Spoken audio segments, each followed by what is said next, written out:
October in Manhattan had a way of sneaking up on you. One day you were sweating through your shirt on the subway. The next you needed layers just to walk 2 blocks. Tonight fell somewhere in between, cool enough to justify my leather jacket, but humid enough that I regretted wearing it indoors for the past 4 hours.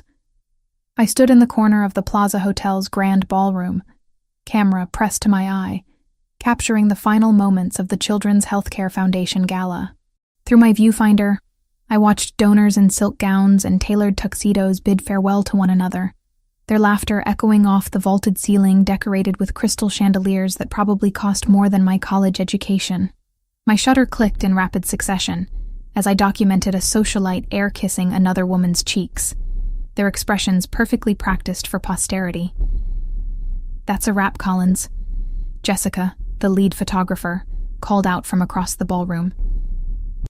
She was already packing up her equipment, her movements efficient after 15 years in the business. "Upload looks good. You can head out." I lowered my camera, feeling the familiar ache in my neck from holding the same position for hours. "Thanks. See you Thursday? Corporate headshots at 9. Don't be late." She flashed me a tired smile before returning to her gear. I made my way through the hotel's service corridor, my camera bag heavy on my shoulder. The contrast between the opulent ballroom and the stark, fluorescent-lit hallway always struck me. 2 worlds existing side by side, one meant to be seen, the other designed to remain invisible. I'd spent enough time in both to know which one felt more honest.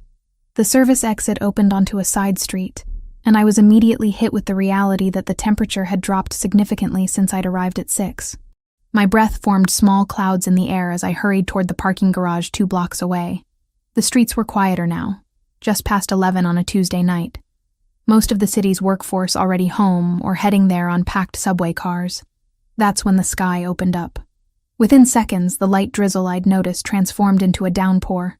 Cold water soaked through my jacket, plastered my hair to my skull, made my camera bag feel twice as heavy. I broke into a run, cursing myself for parking so far away, trying to shield my expensive equipment from the worst of the rain. By the time I reached the garage, I was drenched.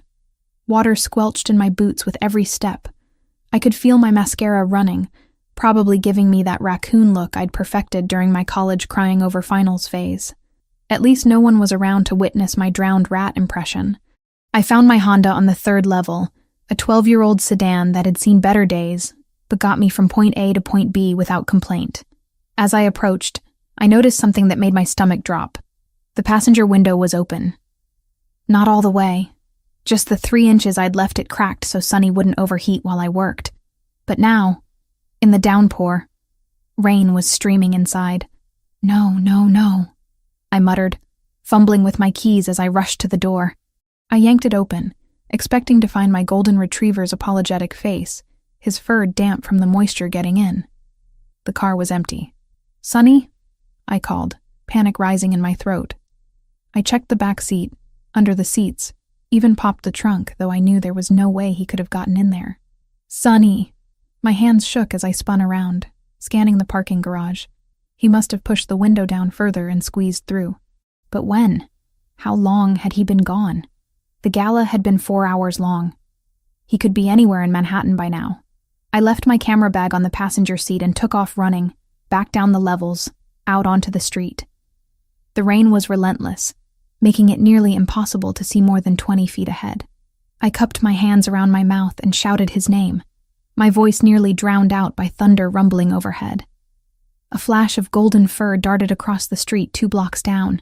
Relief and terror flooded through me in equal measure. I sprinted after him, my boots splashing through puddles, water streaming into my eyes. I barely registered the honking cars as I ran into the crosswalk, my entire focus on that flash of gold. "Sunny!" I screamed as he disappeared around a corner. I rounded it seconds later, my lungs burning from the cold air and exertion, just in time to see him chasing something. A cat, sleek and black, weaving between pedestrians hurrying to get out of the rain. The cat darted left, toward a restaurant with a green awning, and Sunny followed without hesitation.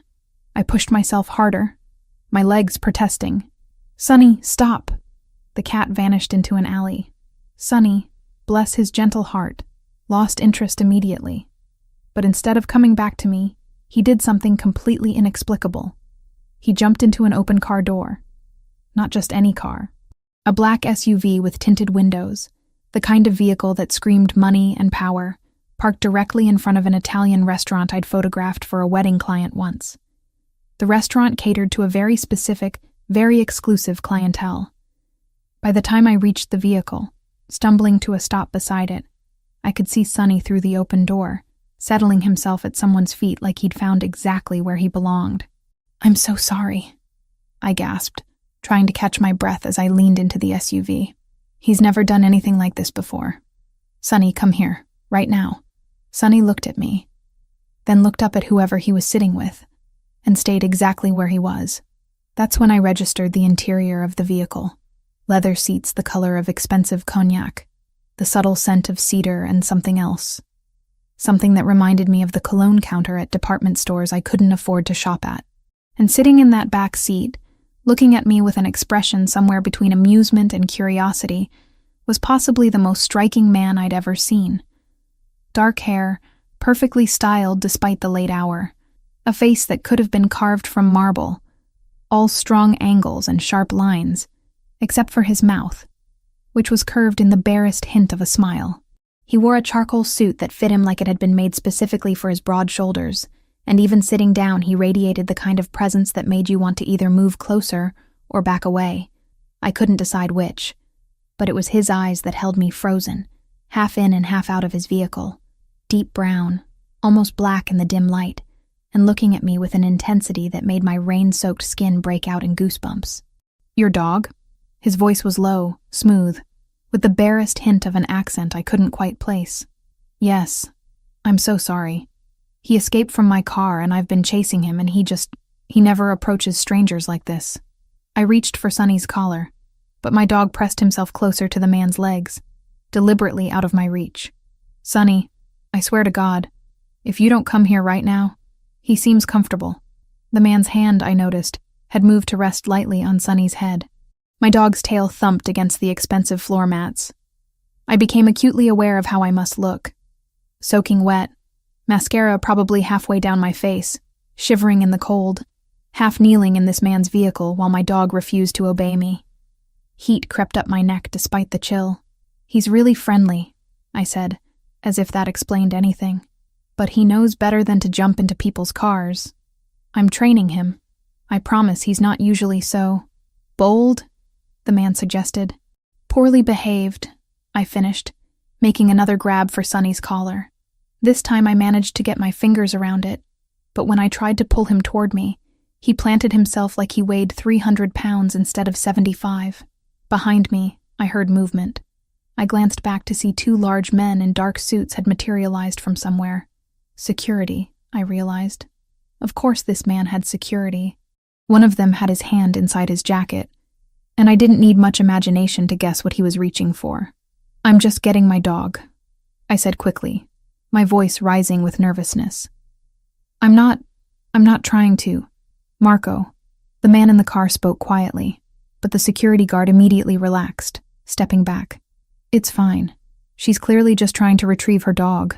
The one called Marco nodded, but didn't move far. His eyes stayed locked on me, watching for any sudden movements. "Sonny, please," I tried again, putting more force into my pull on his collar. He whined at me, like I was the one being unreasonable. "What kind of dog is he?" the man asked, seemingly unbothered by the fact that a strange woman was half inside his vehicle, dripping water all over his floor. "Golden retriever, 2 years old. Usually very well behaved, I swear." I gave up on pulling and instead tried to maneuver myself into a better position, which resulted in me essentially climbing into the SUV. "I'm so sorry about this. And about the water. I'm getting everything wet. It's just water." He watched Sonny, who was now looking up at him with what I could only describe as adoration. "He trusts me. He doesn't know you. Dogs have good instincts about people." His gaze shifted from Sonny to me. "What's his name?" "Sonny. Because he's, well, golden." It seemed clever at the time. Why was I babbling? I pressed my lips together, trying to regain some composure. "And your name?" I hesitated. There was something about the way he asked. casual but deliberate, that made me wonder if he really just wanted to know, or if there was some other reason for the question. "Megan," I said finally. "Megan Collins." He nodded slowly, like he was filing that information away. "I'm Franco." No last name offered. "Just Franco," said with the confidence of someone who didn't need to provide more context than that. I finally managed to get both hands on Sonny and, with significant effort, pulled him toward the door. He came reluctantly, his nails scraping against the floor mat, still looking back at Franco like I was taking him away from his new best friend. "I'm really sorry about this," I said again, backing out of the SUV with Sonny finally in my arms. The moment we were outside, he tried to lunge back toward the car. I tightened my grip, my wet hands slipping slightly on his damp fur. Franco leaned forward slightly, his expression thoughtful. "You're soaked. It's raining." I meant it to sound obvious, but it came out more defensive than I intended. "Where's your car?" "Parking garage, 2 blocks that way." I gestured vaguely behind me. He looked past me, at the rain coming down in sheets, then at Sonny, who was still straining toward the SUV. "Let me give you a ride." "What?" No, that's not necessary, we're fine." "You're shivering." It wasn't a question, but an observation. "And your dog clearly doesn't want to walk in this weather. I can't just get in a stranger's car." The irony of saying this while having just climbed into his vehicle to retrieve my dog wasn't lost on me. We're not strangers anymore. You know my name, I know yours. And apparently we've been formally introduced by Sonny. That almost smile returned. "I'm offering a ride to a parking garage 2 blocks away, not asking you to trust me with your life." When he put it that way, it did seem absurd to refuse. And I was freezing, and Sonny weighed enough that carrying him 2 blocks in the rain was not an appealing prospect. "Just to the garage," I said, hating how uncertain I sounded. "Just to the garage," he confirmed. Marco moved to open the passenger door, and I realized Franco meant for me to sit up front. But Franco shook his head, gesturing to the back seat instead. "She'll sit here." I climbed in, this time deliberately, with Sonny in my lap. The moment I sat down, the warmth of the heated seat seeped through my wet clothes. Franco reached behind the driver's seat and produced a towel, dark gray and plush, which he handed to me. "For you or the dog, whichever needs it more." I used it on Sonny first, drying his face and ears while he squirmed with impatience. Only then did I press it to my own face, trying to salvage what was left of my dignity. Marco got into the driver's seat, another man I hadn't seen before climbing into the passenger seat. Neither spoke. Marco simply started the engine, waited for me to give directions, and pulled smoothly into the sparse traffic. The interior of the SUV smelled even better now that I wasn't panicking. Cedar, definitely, but also leather and something clean and crisp. The windows were tinted so dark I could barely see out, but I could feel the vehicle moving, hear the rain drumming against the roof. "You photograph events," Franco said. Not a question. I looked down at myself, at my camera bag still hanging across my body, the strap dark with water. "How did you know?" "The bag. The way you hold yourself. You have the posture of someone who spends a lot of time on their feet, watching rather than participating." He paused. "And there was a gala tonight at the plaza. You're dressed for behind-the-scenes work, not attendance." I didn't know whether to be impressed or unsettled by his observational skills. "Children's healthcare benefit. I'm a freelance photographer." "You enjoy it?" "Most of the time. The hours are unpredictable and the pay isn't great, but I like capturing moments people want to remember." I realized I was still holding the towel and folded it carefully, not wanting to hand it back to him while it was damp with dog water. "What about you? What do you do?" "I have various business interests." Vague, deliberately so. Import, export, real estate. Nothing as interesting as photography. Somehow I doubted that. Everything about Franco, from his vehicle to his security, to the way he carried himself, suggested his business interests were very interesting indeed, just not in ways he wanted to discuss with strangers. We'd already traveled 1 block. I could see the parking garage entrance ahead. Sonny, traitor that he was, had migrated from my lap back to Franco's feet, settling there like it was the most natural thing in the world. Franco didn't push him away. His hand rested on Sonny's head again, absently scratching behind one ear in exactly the spot my dog loved. He really likes you, I observed, unable to keep the surprise from my voice. He's usually nervous around new people. It takes him time to warm up. I had a dog once, a long time ago, also a golden retriever. Something crossed Franco's face, there and gone so quickly I almost missed it. Something that looked like grief. What was their name? His name was Apollo. The past tense hung heavy in the air. He died when I was 15. I'm sorry. I meant it. Anyone who'd loved and lost a dog understood that particular kind of heartbreak. It was a long time ago. He said it like repetition would make it true. The SUV pulled into the parking garage, and Marco navigated to the 3rd level without needing further directions from me. When we reached my Honda, looking even more pathetic next to the luxury vehicle, Marco put the SUV in park, but didn't turn off the engine. "Thank you," I said, opening the door. This time, Sonny came with me without protest, though he looked back at Franco with those soulful eyes that usually earned him extra treats. "Really, I appreciate the ride, and I'm sorry again about him jumping in your car like that. No apology necessary." Franco's dark eyes held mine for a moment longer. "Drive safely, Megan Collins. The roads are slick tonight." I closed the door and hurried to my car, Sonny trotting beside me, apparently having exhausted his rebellious streak for the evening. As I fumbled with my keys, my hands still shaking from cold and adrenaline, I heard the SUV's engine rumble as it drove away.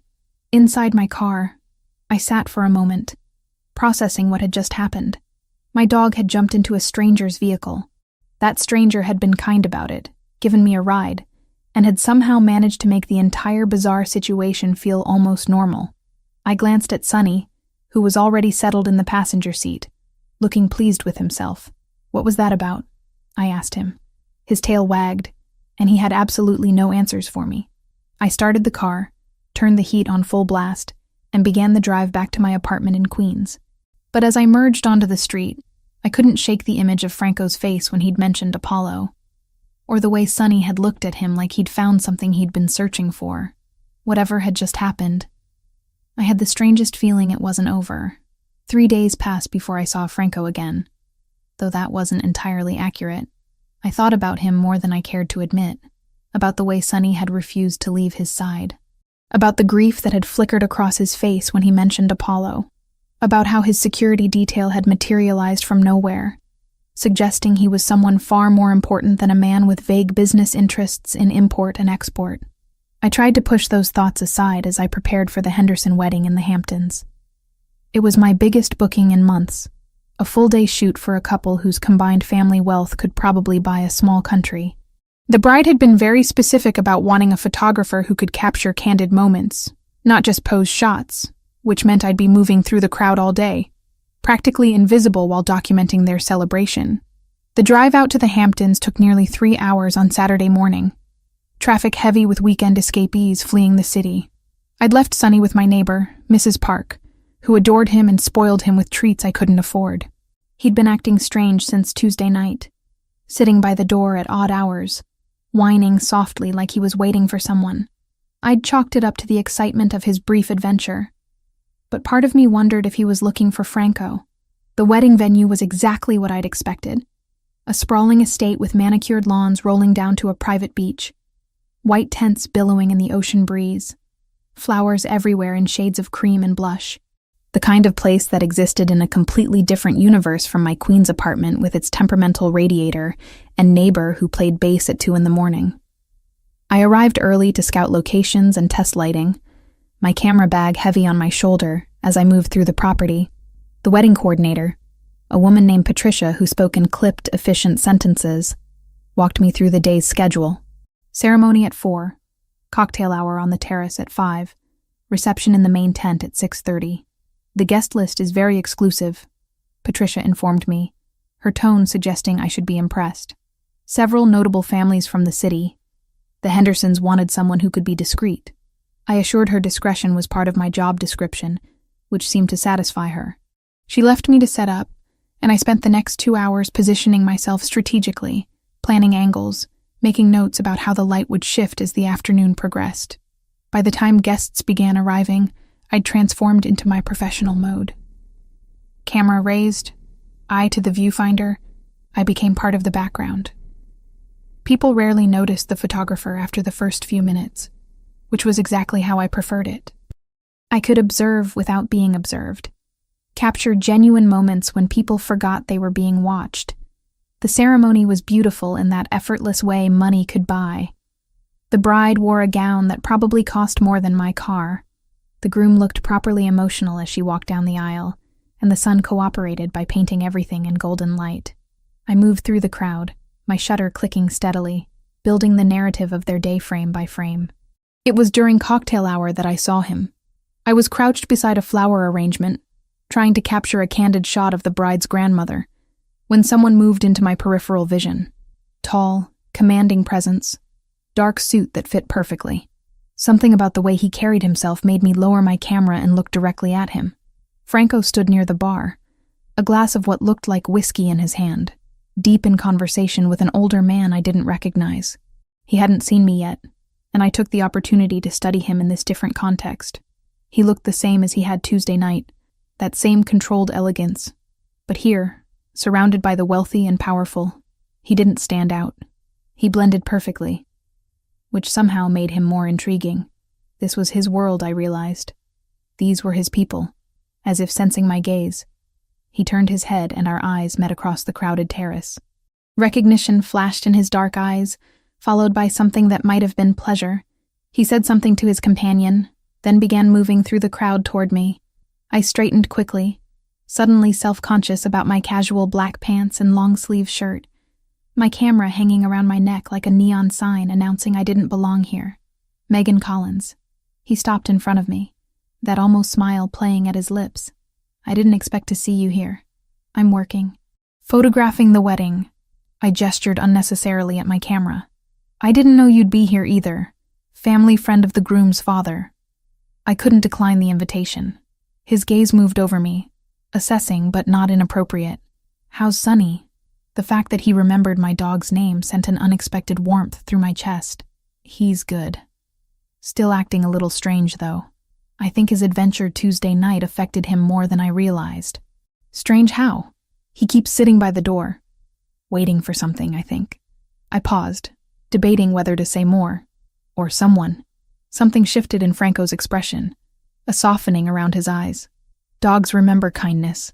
He probably associates me with getting out of the rain and finding somewhere warm. Maybe. I didn't mention that Sonny had been in dozens of cars before, and never acted the way he had with Franco. Are you enjoying the wedding? The ceremony was beautiful. The bride's dress was particularly impressive. He said it with just enough sincerity that I couldn't tell if he actually cared or was simply making conversation. You're capturing it well. I saw you during the ceremony. You have a good eye for moments. You were watching me work. The idea made me strangely self-conscious. I was watching the wedding. You happened to be part of it. He took a sip of his whiskey, his eyes never leaving mine. Tell me about Sonny. You mentioned he was rescued? The shift in topic caught me off guard. Yes. From a shelter in Brooklyn about 6 months ago. He was scheduled to be euthanized in 2 days when I found him. I felt that familiar tightness in my throat thinking about how close I'd come to never meeting Sonny. His previous family abandoned him when they moved to an apartment that didn't allow dogs. They just left him tied to a pole outside the shelter with a note. Franco's jaw tightened almost imperceptibly. People can be cruel. They can. But he's happy now. Spoiled, even. I adjusted my camera strap, needing something to do with my hands. What about Apollo? You said he died when you were 15. What happened? For a long moment, I didn't think he'd answer. His gaze moved past me, toward the ocean visible beyond the tents, and something painful crossed his face. There was a fire at our summer house. He woke me up, barking, scratching at my door. By the time I got out, the whole first floor was engulfed. His voice was carefully controlled, each word measured. He went back inside. I was trying to get back in too when the firefighters arrived and held me back. They found him later near my mother's room. He'd been trying to reach her. My chest constricted. Franco, I'm so sorry. My mother was already dead. Heart attack in her sleep. She never knew about the fire. But Apollo, he tried to save her anyway. He looked back at me. His expression shuddered now. I was 15. I blamed myself for years, thinking if I'd gotten to him faster, if I'd been able to pull him out. It wasn't your fault. Logically, I know that. But logic doesn't always override emotion. He finished his whiskey in one swallow. I haven't had a dog since. Couldn't bring myself to risk that kind of loss again. We stood in silence for a moment, the sounds of the cocktail hour washing over us. Laughter, clinking glasses, string quartet playing something classical.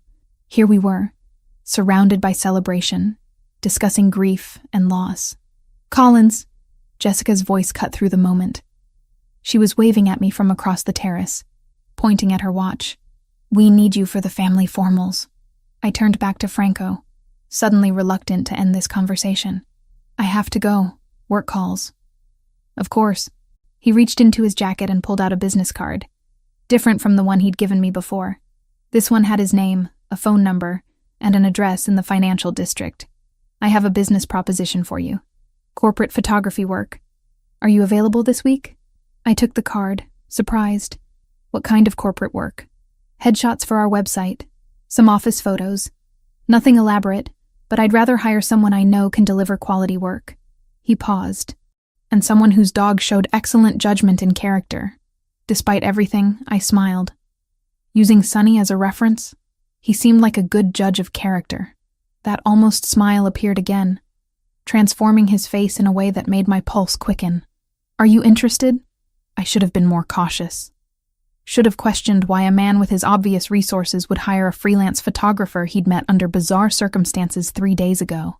But the pragmatic part of my brain was already calculating how much I could charge for corporate work, how that would help with my perpetually tight budget. "Yes, I'm interested." "Good. Call my office Monday morning. We'll set up a time." He inclined his head slightly, a gesture that seemed almost old-fashioned. "Enjoy the rest of the wedding, Megan." He disappeared back into the crowd before I could respond, leaving me standing there with his business card in my hand and a strange flutter in my stomach that had nothing to do with hunger. The rest of the wedding passed in a blur of activity. I photographed the family formals, the grand entrance, the first dance, the cake cutting, but part of my mind kept returning to Franco, to the pain in his voice when he'd talked about Apollo, to the way he'd looked at me like he was seeing something beyond just a photographer doing her job. By the time I packed up my equipment at 11 that night, exhausted and with a memory card full of images, I'd convinced myself I was reading too much into a simple business transaction. Franco needed a photographer. I needed work. That was all this was. Monday morning, I called the number on his card. A woman answered, professional and efficient. "Pellegrini Imports." "Hi. I'm calling about a photography booking." Franco asked me to call. There was a brief pause. "Your name?" "Megan Collins." "One moment, Ms. Collins." I was put on hold, listening to classical music that probably cost someone a licensing fee. Then a different voice came on the line.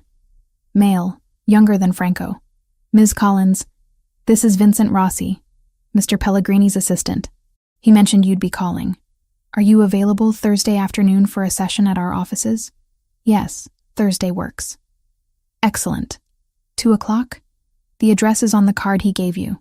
Please bring equipment for both indoor and outdoor shots. We'll need approximately 20 headshots and some general office photography." We discussed logistics, pricing, technical requirements. Vincent was all business, nothing like Franco's measured warmth. When I hung up, I had a job that would pay more than I usually made in 2 weeks, scheduled for 3 days from now. Thursday afternoon, I arrived at the financial district address 15 minutes early, my equipment bags making my shoulders ache. The building was modern glass and steel, the kind of place where everyone looked important and purposeful. The lobby directory listed Pellegrini Imports on the 14th floor. The elevator ride up felt longer than it should have. I used the mirrored walls to check my appearance, making sure I looked professional. Black pants, gray blazer, minimal makeup, hair pulled back. I wanted to look competent, serious, not like someone who'd been dripping wet in the back of his SUV a week ago. The offices were sleek and modern, all glass walls and clean lines. A receptionist directed me to a conference room where I could set up. I was arranging my lights when Franco walked in. He wore a navy suit today, white shirt, no tie. His hair was slightly damp, like he'd recently showered, and he carried the scent of his cologne that I remembered from the car. That cedar, and something else I couldn't quite identify. Megan, thank you for coming. He closed the conference room door behind him, and suddenly the large space felt much smaller. Vincent briefed you on what we need? Yes. Headshots and some office shots. Pretty straightforward. I finished adjusting a light, then turned to face him. Should we start with you since you're here? Actually, I'm not one of the subjects. The headshots are for my team. I prefer to stay off the website. Of course he did. A man who introduced himself with just a first name wouldn't want his face plastered on a corporate website. But I'd like to stay and observe if that's acceptable. Make sure the images match what we need. What he meant was, he wanted to make sure I could actually do the job he'd hired me for. Fair enough. The next 2 hours passed in focused work. Vincent brought in employees one by one, and I photographed them against the simple backdrop I'd set up. Franco watched from a corner of the room, occasionally making quiet suggestions, but mostly just observing with that intensity that made me hyper-aware of every movement I made. When the last headshot was complete, Franco walked with me through the office, pointing out spaces he wanted photographed. The main floor with its glass walls and city views. The break room that looked more like an upscale cafe. A conference room with a table that could seat 20. I worked methodically, aware of Franco's presence behind me, following at a respectful distance. He didn't speak unless I asked questions, but I could feel his attention like a physical weight. "These are good," he said, when I showed him some of the shots on my camera's display screen. Better than I expected. "You didn't think I could do corporate work?" "I didn't know. You photograph events, weddings. This is different." "Not that different. It's still about capturing spaces and people in their best light." I moved to a window, framing a shot of the city skyline visible from the 14th floor. "Tell me about Pellegrini Imports. What do you import?" "Various goods. Textiles from Italy, wine, olive oil, some specialty furniture." He said it smoothly, the practiced answer of someone who'd explained his business many times. "My grandfather started the company 60 years ago. My father expanded it. Now it's my responsibility."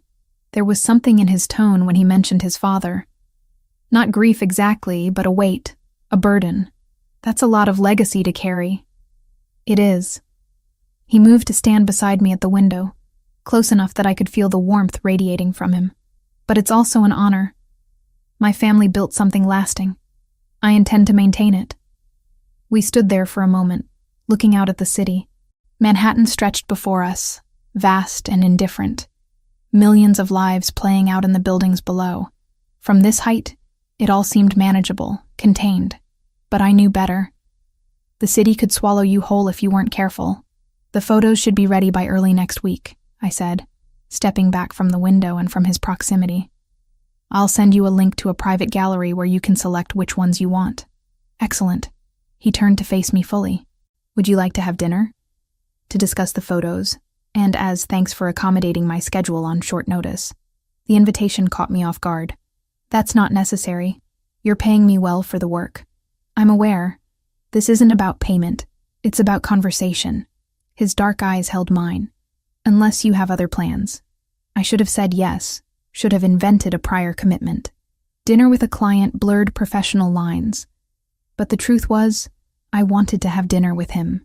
Wanted to continue the conversation we'd started at the wedding, to understand this man who carried grief like a familiar companion, and who'd somehow earned my dog's instant devotion. "I can't tonight. I have Sonny, and he's been alone most of the day."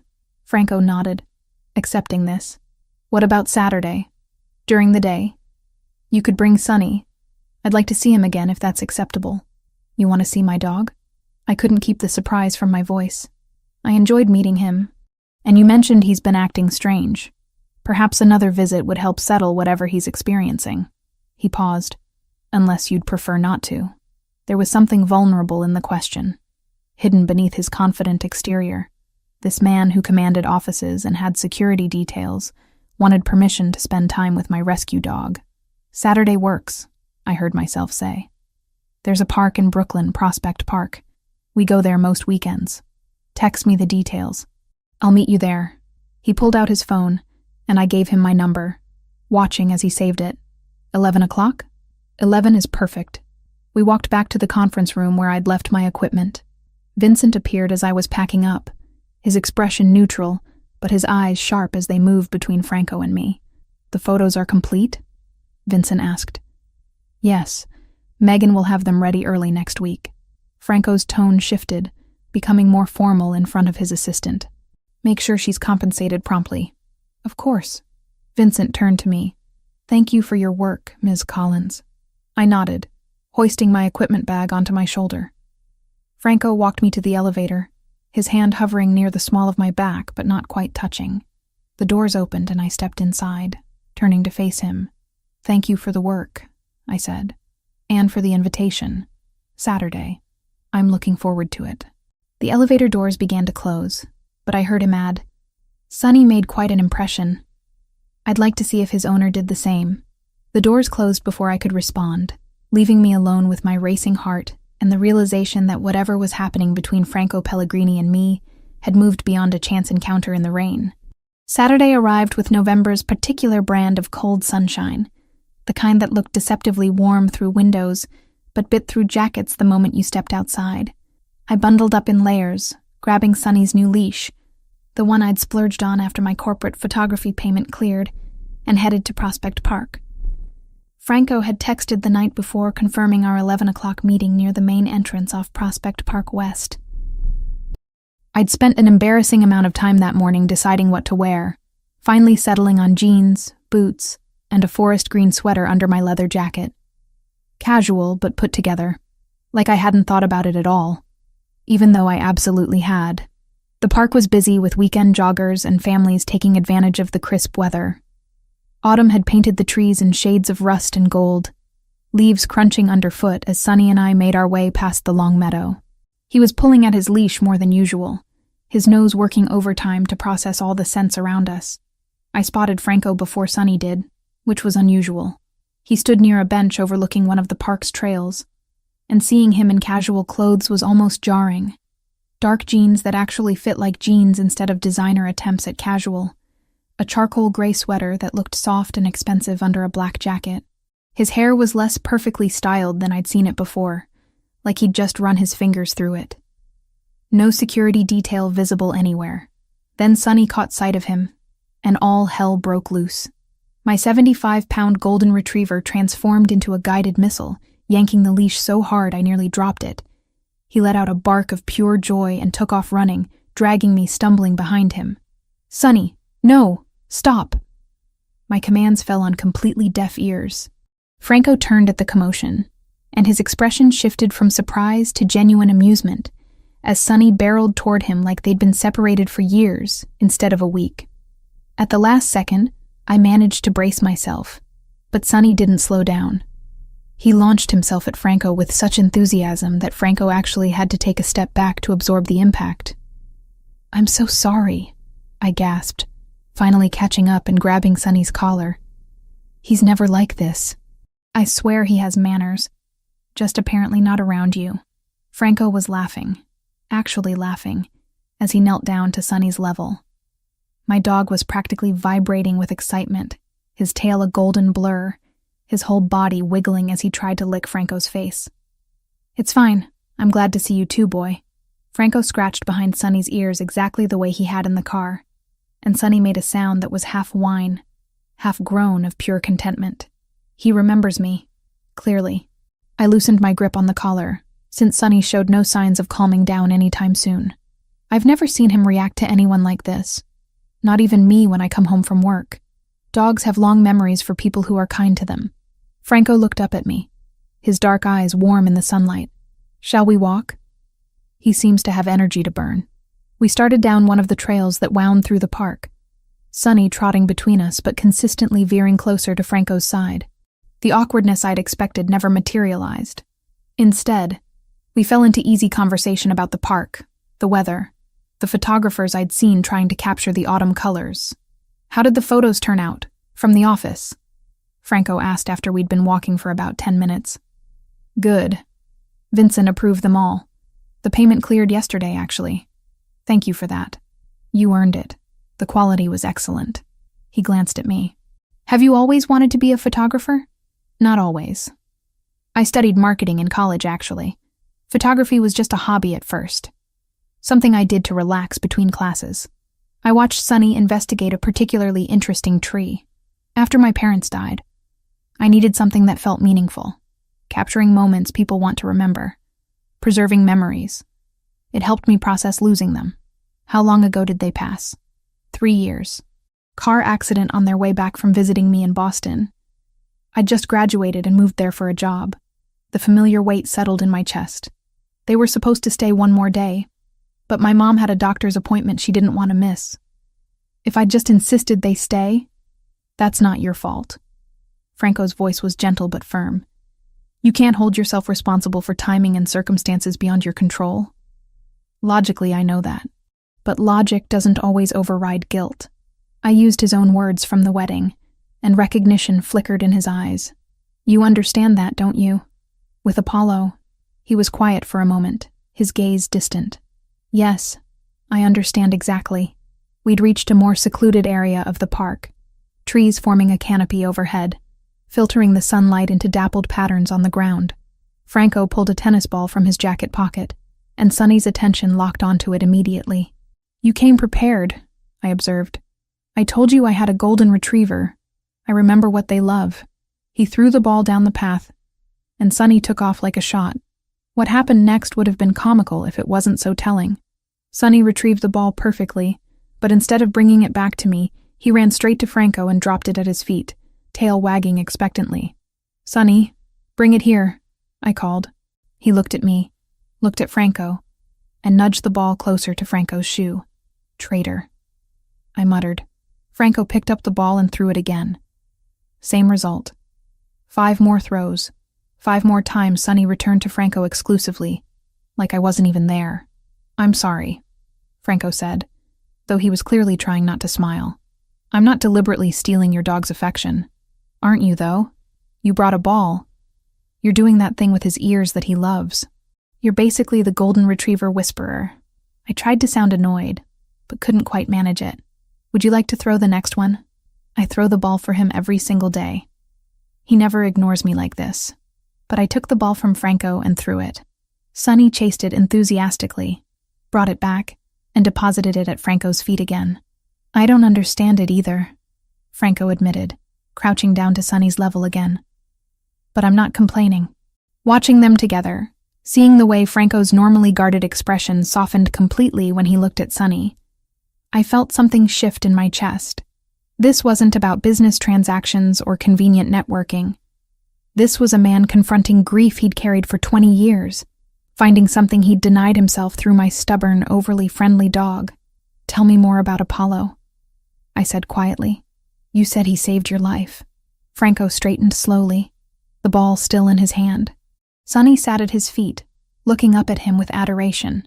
I was 14, almost 15. We had a summer house upstate. Nothing as grand as people probably imagine. Just a comfortable place on some land where my father could pretend he wasn't always working. He threw the ball absently, and we started walking again. My mother had a heart condition. We knew, but she refused to let it stop her from living normally. That must have been scary. It was, especially for my father. He tried to protect her from stress, from anything that might trigger an episode. Franco's jaw tightened. The night of the fire, Apollo started barking. It was about 3 a.m. He wouldn't stop, just kept scratching at my door. I finally got up to see what was wrong, and the moment I opened my door, I smelled smoke. We'd stopped walking, without me realizing it. Sunny had returned, and was sitting pressed against Franco's legs, like he could sense the weight of the memory. The first floor was already engulfed. I tried to get to my parents' room, but Apollo grabbed my sleeve, literally pulled me toward the other staircase that led outside. He looked down at Sunny, his hand moving automatically to stroke the dog's head. I fought him. I was screaming for my parents, trying to get past him, but he wouldn't let me. He was stronger than I was, and he got me outside. Franco, I breathed. Once I was out, he went back in. I was trying to follow when the firefighters arrived. They held me back, and I watched the house burn. His voice had gone flat, emotionless in the way people sound when they're holding themselves together by sheer will. They found my mother in her bed. The heart attack killed her before the fire reached her room. Apollo was near her door. He'd gone back to try to save her. Without thinking, I reached out and took his hand. He looked down at our joined hands, surprise flickering across his face, but he didn't pull away. "I'm so sorry. I can't even imagine carrying that." The worst part was my father. He blamed himself for not installing better smoke detectors, for not waking up in time. He carried that guilt until he died 4 years later. Franco's fingers tightened around mine. I was 19 when he passed. Heart attack. Like my mother. Suddenly, I was responsible for everything. The business, the family, decisions I wasn't remotely prepared to make. That's too young to lose both parents. Is there a right age? His eyes met mine, and I saw the vulnerability he usually kept hidden so carefully. "You were what, 23? 24? 24. And you're right, there's no good age. It changes you." We stood there in the middle of the path, holding hands, both of us carrying grief we rarely shared with anyone. Sonny leaned against Franco's legs, and for a moment, the three of us existed in a small bubble of shared understanding. "Photography became your way of holding on to moments," Franco said softly. "What became yours?" "Control. Structure. Making sure I was never unprepared again." A sad smile touched his lips. "Not exactly healthy, but effective. And now here you are, in a park with a stranger and her dog. Being spontaneous. You're not a stranger anymore, Megan. Not after this conversation." The intensity of his gaze made my breath catch. We were still holding hands, and I became acutely aware of his thumb brushing against my wrist. Probably unconscious on his part, but sending electricity through my nervous system. Sonny chose that moment to bark and drop the ball at Franco's feet again, breaking the moment. Franco laughed, releasing my hand to pick up the ball. Persistent, isn't he? It's one of his better qualities. We walked for another hour, the conversation shifting to lighter topics. I told him about disastrous photo shoots and difficult clients. He shared carefully edited stories about the import business, always keeping things vague but engaging. By the time we ended up at a small cafe near the park's edge, my cheeks hurt from smiling, and Sonny was finally starting to show signs of tiring out. The cafe had outdoor seating, and we claimed a table with a heat lamp. Franco ordered an espresso.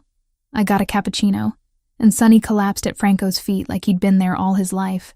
"I have a question," Franco said after our drinks arrived. "Would you be interested in photographing an event next week?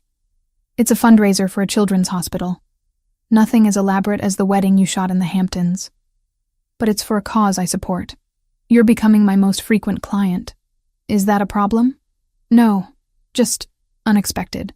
I warmed my hands on my cup. "What day?" "Saturday evening. I can send you the details. The pay will be competitive. You know you don't have to keep hiring me. I'm perfectly capable of finding work on my own. I'm aware. But I trust your eye, and I'd rather work with someone I know will deliver quality results." He paused. "Unless you'd prefer I didn't hire you. If it makes you uncomfortable." "It doesn't. I was just making sure you weren't offering out of, pity or obligation." "I don't do pity." His tone made it clear that was true. "And my only obligation is to the hospital that will receive the fundraiser proceeds." We finished our coffee as the afternoon light started to change, turning everything golden. When it was time to leave, Sonny threw an absolute fit. He planted himself between Franco and me, whining pitifully when I tried to get him to move. "Come on, Sonny. We need to go home." Franco knelt down one more time, holding Sonny's face gently between his hands. "I'll see you again, boy. I promise." Like he understood, Sonny licked Franco's face once, then allowed me to lead him away. But he looked back every few steps, making sure Franco was still there. "He really does like you," I said when we were finally walking toward the subway. Franco had walked us to the park entrance, his hands in his pockets, that almost smile back in place. "The feeling is mutual. Thank you for today, Megan. I needed this more than you probably realize. Thank you for being honest. About Apollo. About everything. I'll send you the details about next week." He hesitated, like he wanted to say something else, but decided against it. "Get home safely." As Sonny and I descended into the subway station, I looked back once. Franco was still standing there watching us leave, and for the first time since I'd met him, he looked genuinely at peace. The fundraiser was being held at a gallery in Chelsea, a converted warehouse space with exposed brick walls and industrial lighting that gave everything an artistic edge. I arrived early to scout angles, my camera bag heavy on my shoulder as I moved through the space. The cause was children's health research, and the guest list, according to the invitation Franco had forwarded, was exclusive in that particular New York way that meant old money and older connections. By 7, the gallery was packed with people dressed in evening wear that probably cost more than my monthly rent. I worked the edges of the crowd, capturing candid moments, the way I always did. Through my viewfinder, the world became manageable, reduced to composition and light. That's when I started noticing the pattern. Franco stood near the bar, deep in conversation with a man in his 60s wearing a navy suit. As I watched, 3 separate people approached him, each one demonstrating a particular kind of deference. Not the polite respect you'd show any wealthy donor, but something deeper. Something that looked like fear wrapped in courtesy. A woman in diamonds touched his arm briefly, spoke into his ear, and moved away quickly when he shook his head. 2 men in dark suits flanked the entrance, their eyes constantly scanning the room, and every time their gaze landed on Franco, they relaxed fractionally. Security, I realized, but not the gallery's security. His. I lowered my camera, watching him directly for the first time that evening. He looked the same as always, perfectly tailored suit in charcoal gray, hair styled with casual precision. But seeing him here, surrounded by this particular crowd, context shifted everything. The way people moved around him, creating space without being obvious about it. The careful attention others paid to his conversations, like they were trying to hear without appearing to listen. I drifted closer to where he stood, not approaching directly, but positioning myself to photograph a sculpture nearby. Close enough to hear fragments of conversation. "The shipment arrives Tuesday," the man in the navy suit was saying, his voice low. "Same arrangement as last time? Vincent will handle the details. Family business stays with family." Franco's tone was measured, controlled. Nothing like the warmth he'd shown me at the park. Family business. The word hit differently in this context. I moved away before they noticed me, but my hands trembled slightly as I adjusted my camera settings. Other conversations drifted past me as I worked. 2 women near the catering table speaking in rapid Italian. Something about territories and agreements. A man on his phone in the corner, saying something about Pellegrini's people, with unmistakable respect in his voice. Pellegrini, Franco's last name, I realized. The name on his business card, on the office building. A name that clearly carried weight in circles I was only beginning to understand. I needed air. The gallery had a small outdoor courtyard, accessible through glass doors at the back of the space. I slipped outside, the November cold shocking after the warmth inside. Setting my camera on a nearby bench, I pulled out my phone, pretending to check messages while trying to process what I was seeing. The door opened behind me, and voices carried into the courtyard. 2 men, speaking Italian. I'd taken 2 years of Italian in college, enough to understand basic conversation, and these 2 weren't being particularly quiet. Rispetto, that's what this is about. Respect for boundaries that have been established for decades. I recognized Franco's voice immediately. "Times change, Pellegrini. Your father understood adaptation. Perhaps you're too rigid." The second voice was older, rougher, carrying an authority that matched Franco's. I turned slightly, pretending to frame a photo of the courtyard's architecture while watching them from the corner of my eye. The older man wore a light gray suit, his silver hair swept back from a face that might have been handsome 40 years ago. Now it just looked hard, carved from experience and decisions I probably didn't want to know about. He stood close to Franco, too close, invading space in a way that felt deliberately provocative. My father also understood the consequences of overreach. Franco's voice was ice. As do I. Consequences. The older man smiled, and it didn't reach his eyes. Like the warehouse incident last month. That sent a message, one that apparently needs repeating. I should have gone back inside. Should have given them privacy for whatever this conversation was. But I was frozen, camera raised like a shield, capturing the architecture while trying to make myself invisible. The older man's gaze swept the courtyard and landed directly on me. "Who's that?" His voice sharpened. "Photographer?" Franco turned, and for just a second something flickered across his face. Concern, maybe, or calculation. Then his expression smoothed into careful neutrality. "Gallery photographer, documenting the event." Documenting. The man moved away from Franco, walking toward me with deliberate steps. Photographers see things, hear things, sometimes remember things they shouldn't. My mouth went dry. I lowered my camera, trying to project casual professionalism despite my racing heart. Just here to photograph the fundraiser. "I don't speak Italian, if that's what you're worried about." The lie came out smooth, and I saw Franco's eyes narrow fractionally. He'd heard me speak some Italian at the park, the scattered words I'd taught Sonny. He knew I was lying, but he didn't contradict me. "Vittorio." Franco moved between us, not obviously protective, but definitely creating a barrier. "The photographer is contracted for the evening. Nothing more." Vittorio studied me for another long moment, his gaze calculating in a way that made my skin crawl. Then he smiled, showing too many teeth. "Of course. Just an evening's work. Though I hope you're well compensated, young lady. In my experience, people who see too much without proper compensation tend to have accidents." The threat was barely veiled. I forced myself to hold his gaze, to not show how terrified I suddenly was. "I'm just doing my job." "We all are." He turned back to Franco. "Think about what I said, Pellegrini. Adaptation or stagnation? Your choice." He walked back inside, leaving Franco and me alone in the cold courtyard. For several seconds, neither of us spoke.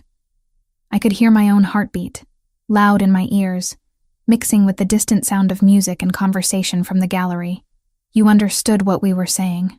Franco's voice was quiet, certain. "No point denying it now. Some of it. Enough. Then you understand why I need to speak with you. Privately." He gestured toward a door at the far end of the courtyard. "There's a private office. Now, please." It wasn't really a request. I grabbed my camera and followed him through the door, down a short hallway, into a small office with modern furniture and art that probably cost more than my car. Franco closed the door behind us, and suddenly the space felt very small. That man was Vittorio Grimaldiro. Franco's tone had shifted, becoming almost clinical. He controls territory in the Bronx and parts of northern Manhattan. We've had disagreements about boundaries recently. Disagreements. I echoed the word, my voice sounding strange to my own ears. "Like the warehouse he mentioned?" Franco moved to lean against the desk, arms crossed. "You need to understand something, Megan. What I told you before about import business and real estate, that's all true, but it's not complete. Because you're in the mafia." Saying it out loud felt surreal, like dialogue from a movie I'd accidentally walked into. That's not a word we use, but essentially, yes. My family. The Pellegrini family. We've controlled certain operations in this city for 3 generations. Import, export, construction, private security. Some of it's completely legitimate. Some of it exists in gray areas, and some of it is outright illegal. The confirmation should have sent me running. Instead, I found myself setting my camera down carefully, buying time to think. "Why are you telling me this?" "Because Vittorio saw you. He knows you were at an event with me, possibly heard our conversation. That makes you a variable he'll want to assess." Franco's jaw tightened. "In my world, unknown variables are dangerous. To him and to you. Are you threatening me? I'm protecting you." The vehemence in his voice surprised me. Vittorio has a reputation for eliminating problems. If he thinks you know something that could be useful to his rivals or dangerous to his operations, he'll either try to buy your cooperation or ensure your silence permanently. The room tilted slightly. I reached out to steady myself against a chair. "This is insane. I was just taking pictures." "I know. And I'm sorry you've been pulled into this. But you need to decide right now what you want to do." "Decide what?" Franco straightened, moving closer but stopping before he entered my personal space. "Option 1. You leave. Cut all contact with me, with this world. I'll provide security to make sure Vittorio knows you're not a threat, that you were just a photographer who happened to be in the wrong place." After a few weeks, He'll lose interest, and you'll be safe. And option 2, you acknowledge what I am, what this world is, and you let me protect you properly. Because whether you want it or not, you're now associated with me in Vittorio's mind. That won't disappear just because you stop taking my calls. I sank into the chair, my legs suddenly unreliable. Through the door, muffled by walls and distance, I could hear the fundraiser continuing. Normal people doing normal things while I sat in an office with a man who just confirmed he was exactly what I'd started to suspect. Tell me honestly, I said, looking up at him. Do you hurt innocent people? Franco met my gaze directly. I protect my family and my territory. Sometimes that requires violence. I don't apologize for that. But I don't traffic drugs. I don't exploit children. I don't harm people who aren't part of this world unless they threaten what's mine first. He paused. I'm not a good man, Megan. I've done things I'm not proud of, but I have a code, and I don't cross certain lines. That's not exactly reassuring. It's honest, which is more than most people in my position would give you.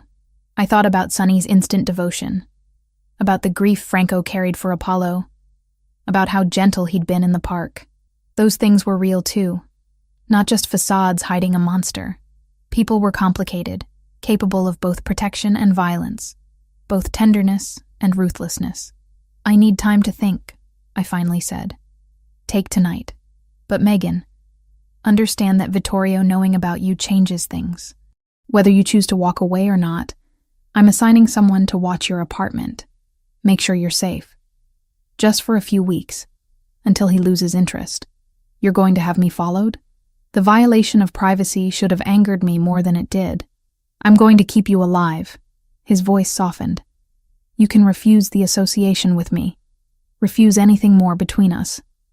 But I won't apologize for making sure Vittorio doesn't see you as a useful target. We stood there in that small office, the reality of his world settling around us like winter fog. I'd known, somewhere in the back of my mind, that Franco was dangerous, but knowing intellectually, and having it confirmed, standing in a room with him after watching him face down another dangerous man, that was different. That was choosing with open eyes. I should get back to work, I said, standing on shaky legs. People will notice I'm gone. Franco nodded, stepping aside to let me pass. But at the door, his hand caught mine briefly. Whatever you decide, thank you for today. For the park, for Sonny, for reminding me what it feels like to be just Franco, not Pellegrini. I squeezed his hand once, then slipped back into the gallery, back into the role of invisible photographer. But everything looked different now, cast in the knowledge of what I'd just learned. The fundraiser continued around me, elegant and civilized on the surface, while underneath ran currents of power and danger I was only beginning to understand. By the time the event ended, I'd made my decision. Not about Franco, not yet, but about whether I was brave or foolish. Maybe both. 2 weeks passed in a strange limbo where my life continued almost normally, except for the black SUV that followed me to every job. It stayed back, never intrusive, but always there. A constant reminder that I'd stepped into a world that didn't let you leave just because you wanted to. I kept working. Photographed a corporate holiday party in Midtown, a small wedding in Brooklyn, headshots for an actress who couldn't afford the high-end photographers. My career didn't stop just because Franco Pellegrini had assigned someone to shadow my movements. If anything, knowing Vincent or one of his people was watching made me more determined to prove I could handle my own life. Then the flowers arrived.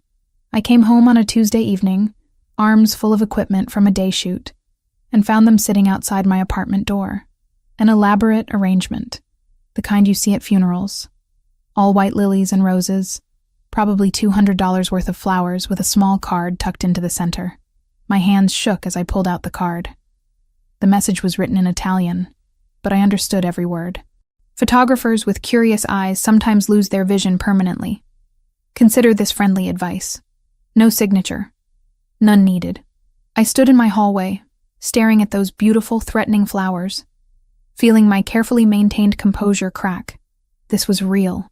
Vittorio Grimaldiro wasn't going to forget I'd been in that courtyard, wasn't going to let me fade quietly into irrelevance. I left the arrangement in the hall and went inside, locking my door with trembling fingers. Sonny met me at the entrance, but instead of his usual enthusiastic greeting, he pressed against my legs, whining softly. His ears were flat against his head, his tail tucked. He kept looking at the door like something dangerous lurked just beyond it. "It's okay, boy. We're safe inside." But my voice sounded unconvincing even to my own ears. I tried to settle into my normal evening routine. Fed Sonny, though he barely touched his food. Uploaded photos from today's shoot, though my hands kept shaking on the keyboard. Made tea I didn't drink. Every sound from the hallway made both of us jump. At 8:30, someone knocked. Sonny's response was immediate and terrifying. He lunged at the door, barking with a ferocity I'd never heard from him before. His hackles raised, teeth bared. This wasn't my gentle golden retriever. This was a dog sensing genuine danger. "Megan, it's Franco. Open the door." I grabbed Sonny's collar, pulling him back while I checked the peephole. Franco stood there with Vincent flanking him, and 2 other large men I didn't recognize positioned behind them. All of them looked grim.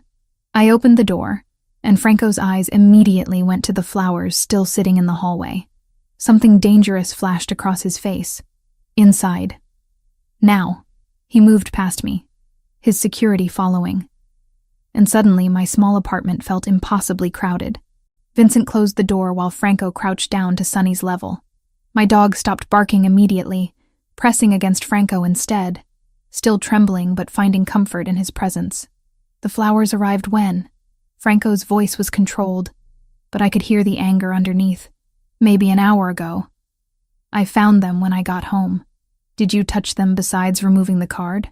"No." "Why?" "Vincent." Franco held out his hand, and Vincent passed him a pair of latex gloves. Franco pulled them on and carefully lifted the arrangement, examining the base, the stems, even the water in the vase. After a thorough inspection, he set it down. Clean. No tracking device, no poison. Just a message.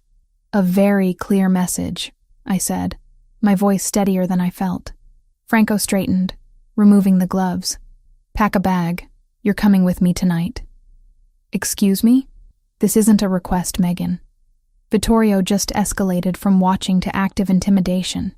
The next step is action, and I'm not giving him the opportunity. Every independent instinct I possessed rebelled. I'm not abandoning my home because of some flowers and a threatening note. I've dealt with worse. Have you? Franco moved closer, his intensity focused entirely on me. Have you dealt with someone who has the resources and willingness to make threats like this a reality? Because I've seen what Vittorio does to people he considers problems. It doesn't end with flowers. I can't just leave. I have work, clients, a life here, which you can continue from a secure location. I have a townhouse in the Upper West Side. You'll have your own room, your own space. You can keep working, keep your clients, keep your independence. The only difference is you'll be somewhere Vittorio can't reach you easily. I wanted to refuse. Wanted to prove I didn't need protection. Didn't need Franco swooping in to save me. But Sonny whined again, pressing harder against Franco's legs. And I realized my dog had been acting strange all evening. Nervous, unable to settle, refusing food. Animals sensed things humans rationalized away. Just for a few days, I heard myself say. Until he loses interest. Until the situation is resolved, Franco corrected. That might take longer than a few days. How much longer? He exchanged a look with Vincent. Depends on how reasonable Vittorio decides to be. Could be weeks. I can't impose on you for weeks. You're not imposing. You're accepting protection I'm offering because I refuse to have your safety on my conscience. His jaw tightened. Please, Megan. Don't make this harder than it needs to be. The please did it. Franco Pellegrini didn't strike me as a man who said please often. I packed quickly, grabbing clothes, toiletries, my laptop and backup drives. Everything I needed to keep working. Sonny stayed glued to Franco's side the entire time, calmer than he'd been since I got home. The townhouse was beautiful in an understated way. No ostentatious displays of wealth, just quality everywhere you looked. Hardwood floors, comfortable furniture, art that looked original but not showy. Franco gave me the full tour, showing me a bedroom easily twice the size of my entire studio apartment, with an attached bathroom that had a soaking tub and separate shower. "There's an office across the hall," he said, opening another door to reveal a desk, multiple monitors, high-speed internet setup, everything a photographer could need for editing. "I had Vincent set it up this afternoon. You can work here without interruption." "You planned this before the flowers even arrived." "I planned for multiple scenarios. This was always the most likely." He gestured down the hallway. "My bedroom and office are on the first floor. You won't be disturbed unless you want company. There's food in the kitchen. Help yourself to anything. My housekeeper, Teresa, comes daily. She knows you're a guest and to respect your privacy. It was all so carefully thought out, giving me space while keeping me protected. I should have felt grateful. Instead, I felt trapped by good intentions and circumstances beyond my control. The first few days were awkward. Franco left early for work, returned late. We'd pass in the hallway, exchange polite greetings, nothing more. He was giving me the space he'd promised, respecting boundaries I'd barely articulated. But Sonny had no such reservations. The moment Franco came home, my dog abandoned me completely, following Franco around like he'd found his true owner. I kept working, edited photos from recent jobs, took video calls with clients, even did a small shoot in the neighborhood with Vincent trailing discreetly behind. My career continued uninterrupted, which helped maintain some sense of normalcy in this bizarre situation. It was the third night when things shifted. I'd been editing wedding photos until almost 2 a.m, perfecting the color balance on a particularly tricky indoor shot. My eyes burned from staring at the screen, and I needed water. The townhouse was silent as I made my way downstairs to the kitchen, my bare feet quiet on the hardwood. The living room was dark except for the city lights filtering through the windows. I almost didn't see Franco sitting there on the sofa, a glass of amber liquid in his hand, still dressed in his work clothes minus the jacket and tie. Sonny was sprawled at his feet, asleep. "Sorry," I said quietly. "Didn't mean to disturb you." "You're not." He gestured to the seat across from him. "Can't sleep?" "Working late. You?" "Same." He took a sip of what I assumed was whiskey. "How are you managing? Being here, I mean." I sat down, curling my legs under me. "It's strange. Nice, but strange. Your home is beautiful. It's a house, not quite a home." He said it matter-of-factly, like stating the weather. "Homes require more than just occupancy." "You live here alone?" "Most of the time. Vincent stays sometimes when we're working late. But yes, generally alone." The admission hung between us. Here was Franco Pellegrini, powerful enough to have security details and multiple properties, admitting to loneliness in a way that felt almost vulnerable. "That must be hard," I said softly. "Being surrounded by people all day but still alone. It's the cost of this life. Trust is expensive in my world, and genuine connection is nearly impossible. People either fear you or want something from you. Sometimes both." He looked at me directly. "You're the first person in years who sees me as just Franco. Not Pellegrini, not the head of a family, just a man who happened to give you a ride in the rain, and who my dog decided to adopt as his new favorite person." A ghost of a smile touched his lips. "Sonny has good instincts." We sat in comfortable silence for a moment, the darkness making it easier to be honest. "I understand loneliness," I finally said. "After my parents died, I had people around me all the time. Friends offering support, distant relatives suddenly interested in my life, but none of them understood what it felt like to have your entire foundation ripped away. To realize that control was an illusion, and everything could change in an instant. So you became a photographer. So I became someone who captures moments before they disappear. Someone who controls the frame, the composition, the story being told." I pulled a throw pillow onto my lap, needing something to hold. "It's probably not healthy, but it's how I cope. We all have our ways." Franco set his glass down on the table between us. "I built structures, systems, rules. If I could control my environment perfectly, if I could anticipate every threat and eliminate every variable, then maybe I could prevent the kind of loss I experienced. But you can't eliminate every variable. No, you can't." His gaze held mine in the dim light. "Sometimes the most important variables are the ones you never planned for." The weight of what he wasn't saying pressed against my chest. I was a variable he hadn't planned for. Sonny was a variable. This entire situation had spiraled from a chance encounter into something neither of us could have predicted. "Thank you," I said, breaking the moment before it became too intense. "For the office, for letting me keep working. You didn't have to do that." "Yes, I did. You've spent 3 years rebuilding your life after loss. I won't be responsible for taking that away from you, even temporarily." He stood, offering me his hand to help me up. "Get some sleep, Megan. Tomorrow we'll figure out the next steps with Vittorio." I took his hand, feeling the warmth of his palm against mine. He pulled me to my feet, but instead of immediately releasing me, his thumb brushed across my wrist once, a gesture so brief I might have imagined it. "Good night, Franco." "Good night." I went back upstairs, but the warmth of his touch lingered long after I'd crawled into bed. Somewhere below, I could hear Franco moving around, eventually climbing the stairs to his own room, and for the first time since the flowers arrived, I felt something other than fear about the situation I'd found myself in. A week into living at the townhouse, I got a call from a client about a commercial shoot that required specific equipment I'd left at my apartment. High-end lenses I couldn't afford to replace, specialized lighting that was stored in my closet. The job paid well, and I needed to maintain my reputation for reliability. "I'll send Vincent with you," Franco said when I mentioned needing to make the trip. We were having breakfast in his kitchen, a routine we'd fallen into. Coffee and quiet conversation before he left for whatever business he conducted during daylight hours. "I can go alone. It's just picking up equipment." "No." The word was final, non-negotiable. "If you need something from Queens, Vincent goes with you, and 2 others. I wanted to argue, but the set of his jaw told me it would be pointless.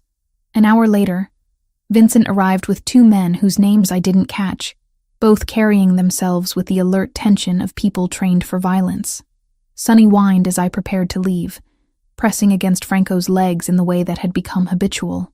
"Stay here, boy," I told him, scratching behind his ears. "I'll be back soon." The drive to Queens took 40 minutes in midday traffic.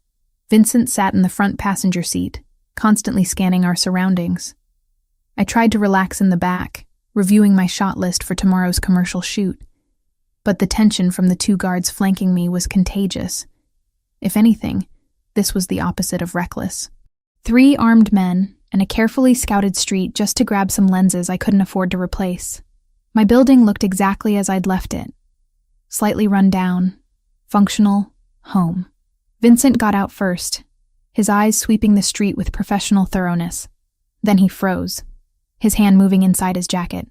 "Back in the vehicle. Now." "What's wrong?" "Gray sedan, 2 o'clock, occupied, engine running, no reason to be parked there." His voice was sharp with command. "Get back in the car, Miss Collins." I turned to look, curiosity overriding caution. That's when I saw the van, unmarked and white, its side door already sliding open. Everything happened impossibly fast. Men emerged from the van, 4 of them, moving with coordinated precision. Vincent shoved me hard toward the SUV, his body positioning itself between me and the threat. One of Franco's guards yanked open the rear door, shouting something I couldn't process over the sudden roar of gunfire. The sound was nothing like movies. Louder, sharper, each shot cracking through the air like the world breaking apart.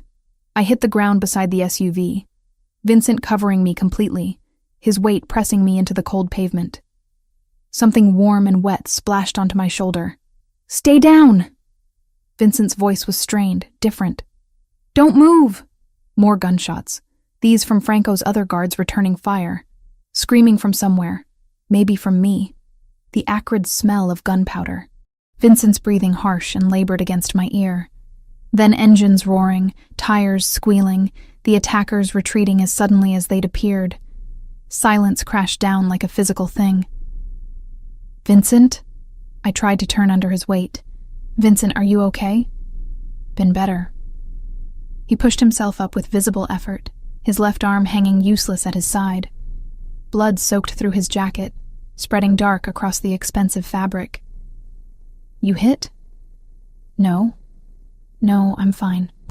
My voice sounded strange, too high, shaking. "You're bleeding. Oh God, you're bleeding so much." "Flesh wound." He swayed slightly, caught himself against the SUV. "Get her inside," he told the other guards. Lock the doors. Franco's already been notified. One of the guards, the one with the scar above his eyebrow, was on his phone speaking rapid Italian. The other helped me into the vehicle, his hands surprisingly gentle despite their size. Through the window, I watched Vincent lean against the car, his face pale but composed. Like taking a bullet was just another day at the office. Franco arrived in under 10 minutes, 3 more vehicles with him. I watched through the tinted window as he took in the scene, his expression transforming into something terrible and cold. He spoke to Vincent briefly, then came to the SUV, yanking the door open. "Are you hurt?" His hands were on my face, my shoulders, checking for injuries with clinical efficiency. "I'm fine." "Vincent, he took the bullet." "Franco, he saved my life." "I know." His jaw was so tight I could see the muscle jumping. "We're going to a doctor. Not a hospital. A private facility. Don't speak to anyone about what happened." The doctor operated out of a brownstone in Brooklyn, asking no questions as he laid Vincent on an examination table and cut away his bloody shirt. The bullet had gone through clean, missing bone and major arteries, but the damage was still significant. I stood against the wall, unable to look away as the doctor worked, stitching muscle and skin with practiced efficiency. "He'll need weeks to recover properly," the doctor said to Franco. "No physical activity, physical therapy starting in a week." He was lucky. Lucky. Vincent had thrown himself in front of a bullet meant for me, and he was lucky. After the doctor finished, Franco drove us back to the townhouse himself. Vincent dozed in the passenger seat, drugged with pain medication. I sat in the back, my hands still shaking, blood dried on my jacket sleeve. At the townhouse, Franco settled Vincent in a guest room, arranging for around-the-clock care despite Vincent's protests that he was fine. When Vincent finally fell into medicated sleep, Franco took my hand and led me to his study, closing the door behind us. "This ends now." His voice was controlled fury, barely contained. "I'm getting you out of New York. New identity, new city, enough money to start over anywhere in the world. I have contacts in 3 continents who can make you disappear so thoroughly not even Vittorio's resources could find you." "What? No. This isn't negotiable, Megan. Vincent took a bullet today.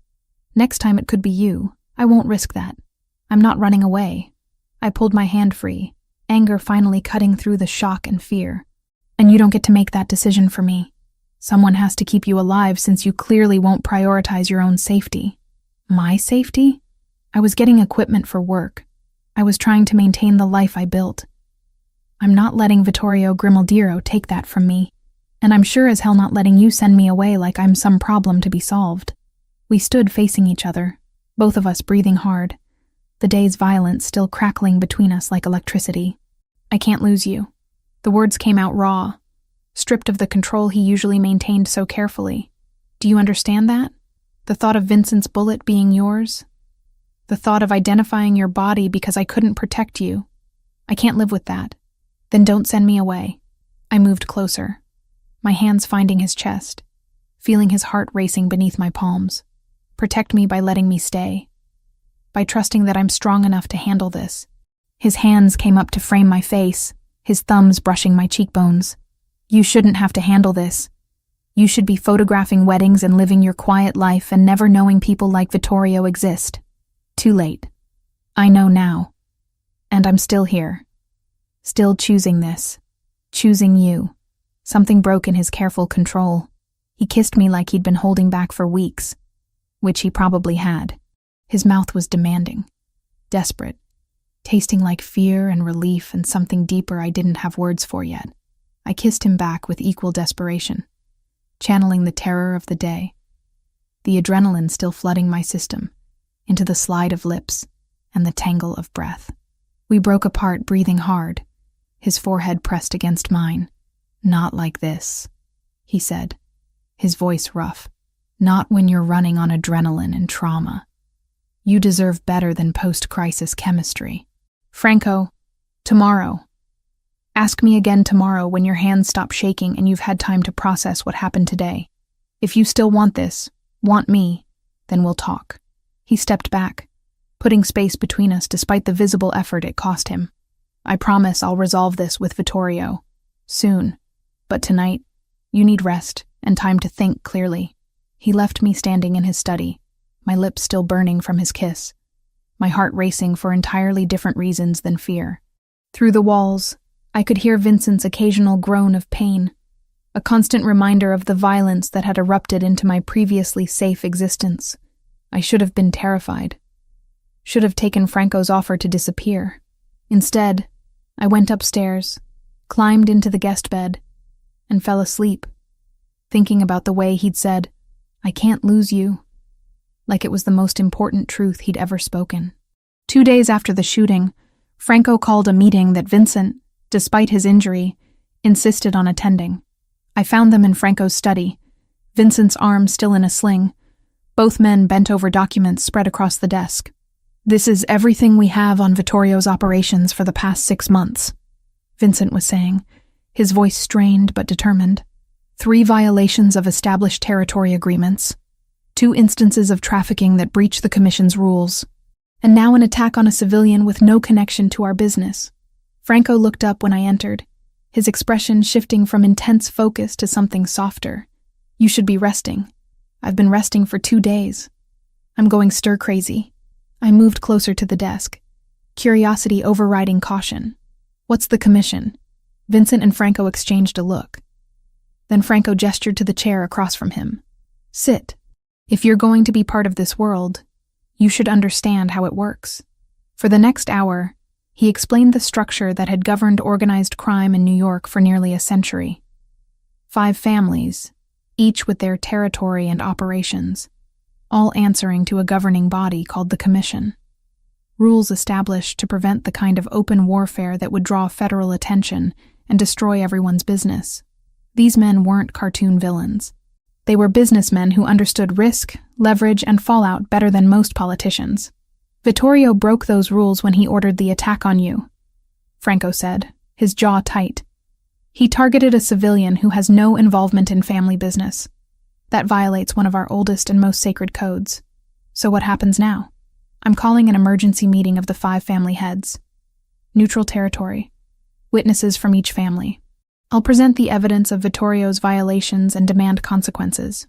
Let me come with you." The words were out before I'd fully thought them through. Absolutely not. As a photographer. To document the meeting. I leaned forward, warming to the idea. Think about it. If I'm there as a neutral witness, as the civilian Vittorio attacked, it reinforces your point. It shows everyone exactly what he's willing to do. Plus, having documentation makes it official, harder for anyone to dispute what was agreed upon. Vincent nodded slowly. She has a point. The visual record could be useful. And her presence demonstrates confidence, shows we're not hiding her. Franco's expression was thunderous.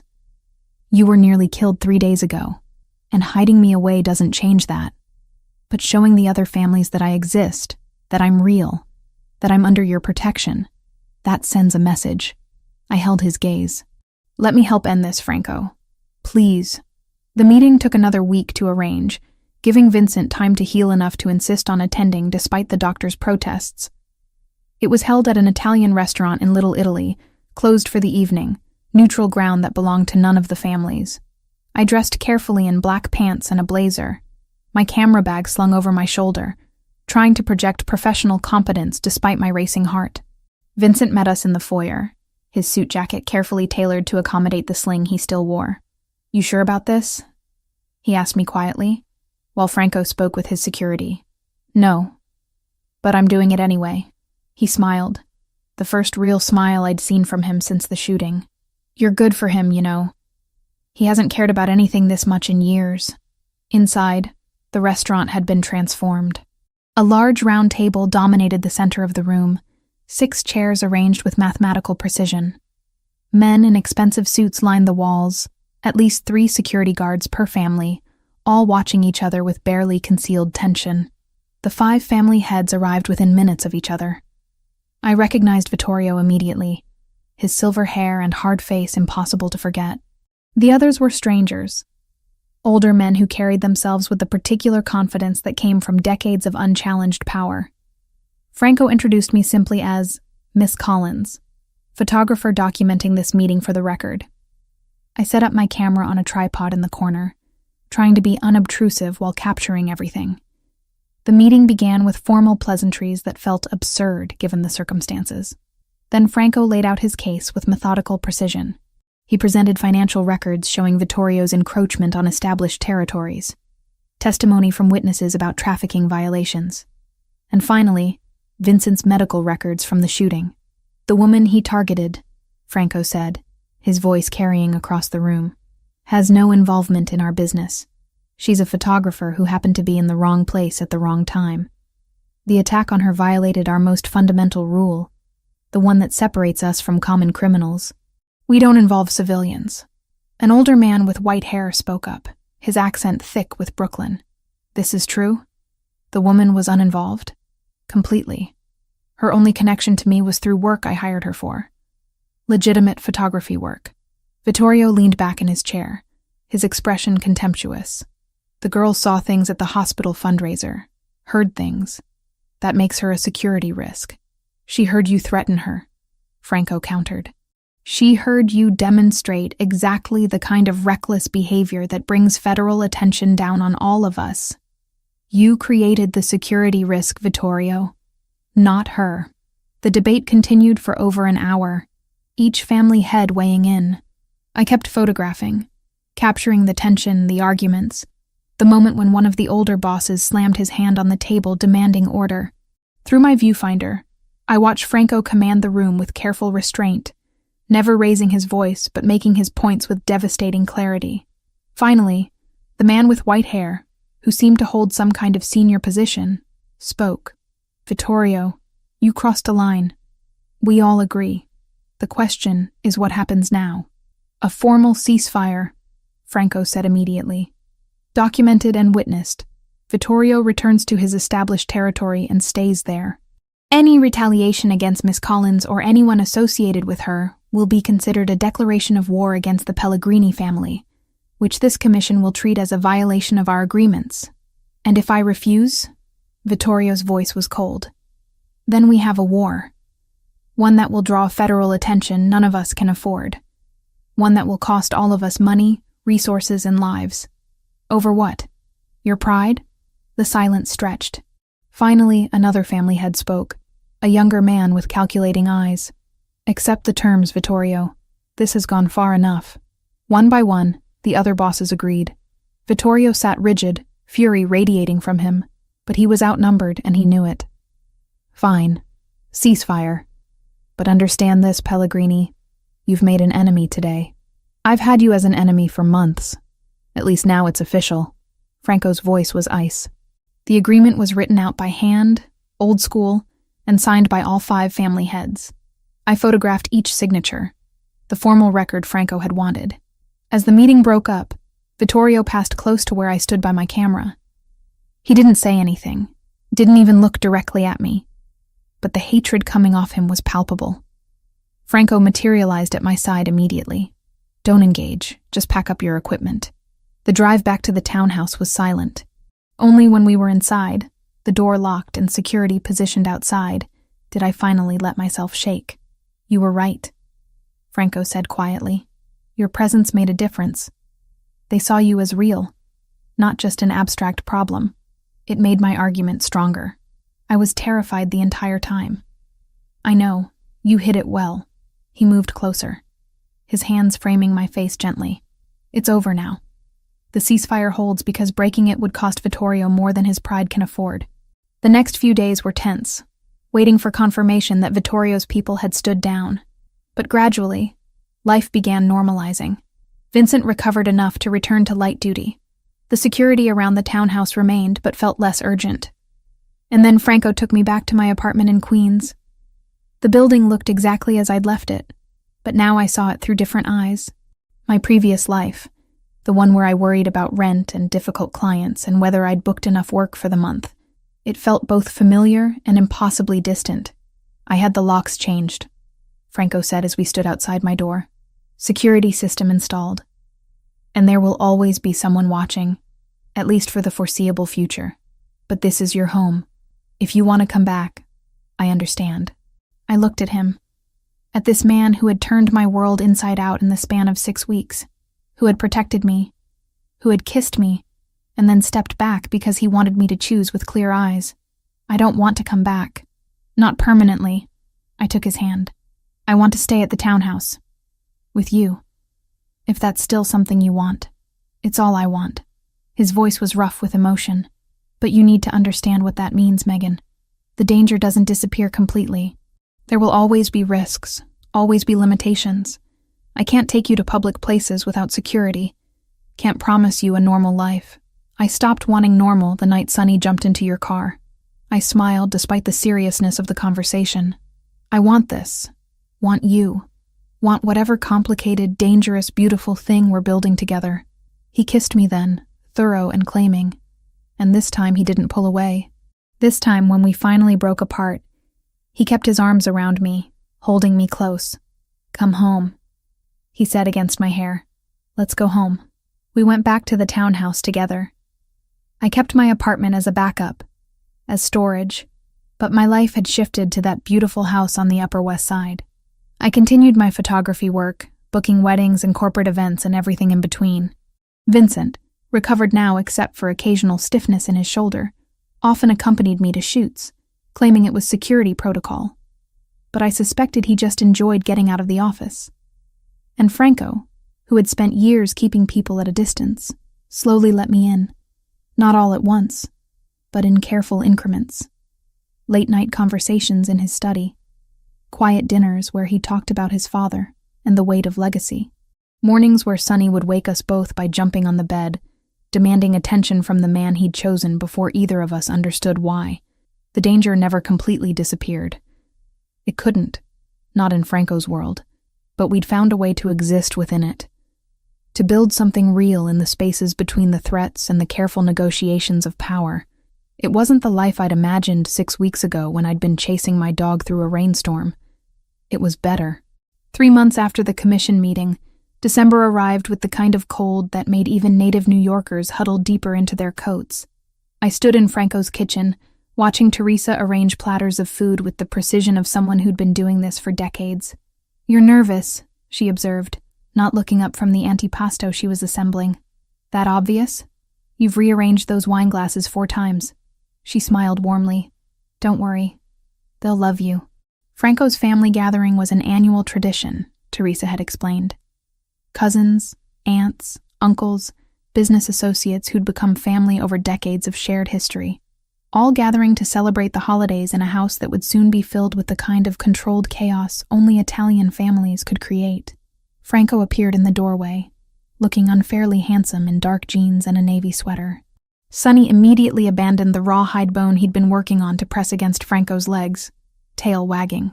"Still betraying me for him, I see," I said to my dog. "He has excellent taste." Franco scratched behind Sonny's ears, then moved to where I stood. "You look beautiful." I'd agonized over what to wear before settling on a deep burgundy dress that Teresa had assured me struck the right balance between festive and appropriate.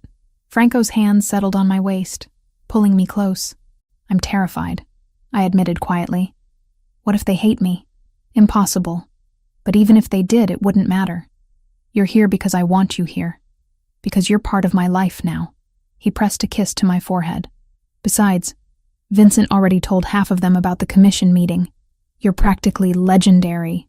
Vincent had recovered fully, the only reminder of his injury, an occasional stiffness when the weather turned cold. He'd started dating one of the nurses from the private facility where he'd been treated, much to Franco's amusement. The doorbell rang, signaling the first arrivals. Within an hour, the townhouse was filled with people. Older couples who regarded Franco with obvious affection, mixed with younger cousins who treated him with careful respect. Children ran through the hallways while adults gathered in clusters, switching between English and Italian with fluid ease. Franco kept me close, introducing me to what felt like dozens of relatives. His Aunt Rosa, a formidable woman in her 70s, studied me with sharp eyes before pulling me into a hug that smelled like expensive perfume and garlic. "So, you're the photographer," she said in accented English. "Franco talks about you constantly. Very unusual for him. I hope that's a good thing. He's been alone too long. Needed someone to remind him there's more to life than business." She patted my cheek. "You do that. I see it in his face." Vincent arrived with his girlfriend, a petite brunette named Maria, who immediately bonded with me over our shared experience of being outsiders entering this world. We stood together near the fireplace, watching Franco move through the room with practiced ease. "He's different with you," Maria observed. "Vincent says he hasn't seen Franco this relaxed in years. The feeling is mutual." Dinner was a loud, chaotic affair around a table that had been extended to accommodate 20 people. I sat between Franco and one of his younger cousins, a college student who peppered me with questions about photography. Sonny had positioned himself under the table at Franco's feet, occasionally emerging to beg shamelessly from various relatives who couldn't resist his golden charm. After dinner, as people dispersed into smaller groups throughout the house, Franco took my hand and led me to his study. He closed the door, muffling the noise from the party. "I have something for you. For Sonny, technically, but really for both of you." He opened a drawer in his desk and pulled out a small box wrapped in simple brown paper. Inside was a leather collar, beautifully made, with brass hardware that gleamed in the lamplight. But it was the engraving that made my breath catch. Sonny Pellegrini Collins was etched into the leather, along with both of our phone numbers. "You hyphenated his last name," I said, my voice unsteady. "He belongs to both of us, has from the moment he jumped into my car and refused to leave." Franco's dark eyes held mine. "I know we haven't talked about the future formally, about what this is or where it's going, but I need you to understand something, Megan. You're not temporary. Neither is Sonny. You're family now, in every way that matters." I set the collar down carefully and moved into his arms, pressing my face against his chest. "I love you. I should have said it before now. But I was scared. Of this world. Of what it means to love someone in your position. But I do. I love you, Franco." His arms tightened around me. "I love you too. Have since you stood dripping wet in my car, apologizing for your badly behaved dog who was actually showing better judgment than either of us realized." We stood there for a long moment, holding each other while the party continued outside the door. Eventually, we returned to our guests, but something had shifted. The last barrier between us had fallen. Later that night, after everyone had left and Teresa had finished cleaning up despite my offers to help, Franco and I sat in the living room with Sonny between us on the sofa. The dog wore his new collar proudly, having posed for approximately 30 photos, while various relatives cooed over him. "Your family was wonderful," I said, curled against Franco's side. "Especially Rosa. She told me about your mother. She was my mother's best friend. Helped raise me after the fire." His fingers traced patterns on my shoulder. "She approves of you, which is significant. Rosa doesn't approve of anyone easily. Vincent seems happy with Maria. He deserves it. Not many people would take a bullet and never question the decision." Franco was quiet for a moment. "I've been thinking about next steps. The business needs someone who understands both the legitimate operations and the other aspects.